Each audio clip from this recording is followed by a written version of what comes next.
des stocks encore de bois de rose ou de bois précieux quelque part.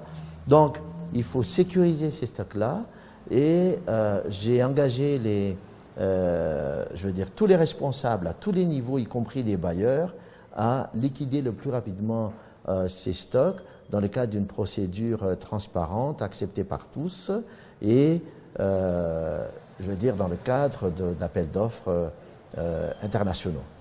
La corruption a toujours existé, hein, et elle existe toujours partout ailleurs dans le monde. Hein. C'est son niveau qui inquiète dans tel ou tel pays. C'est vrai que le niveau de la corruption à Madagascar est devenu inquiétant, ça me paraît tout à fait normal d'engager une lutte sans merci contre la corruption aujourd'hui qui mine l'administration et qui mine les activités économiques de manière générale. Donc ça, c'est l'affaire de tout le monde aussi. Il y a une éducation à mettre en place, il y a la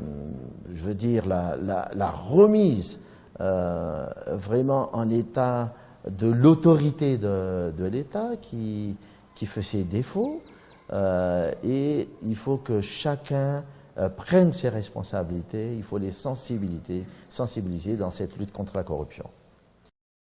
La liberté d'expression est vraiment présente à Madagascar, c'est la règle.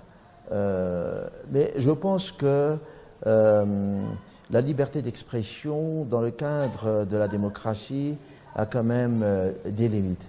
Lorsqu'on porte atteinte à la sécurité publique, lorsqu'on porte atteinte à la dignité humaine, lorsqu'on porte atteinte au non-respect, au respect des droits humains, sociaux, moi je pense que c'est la limite qu'il faudrait donner à cette liberté d'expression. Mais je pense qu'à un certain moment, je me demande même s'il n'y a pas trop de liberté. Moi, je ne vais pas dénoncer ou critiquer ce que les autres ont fait.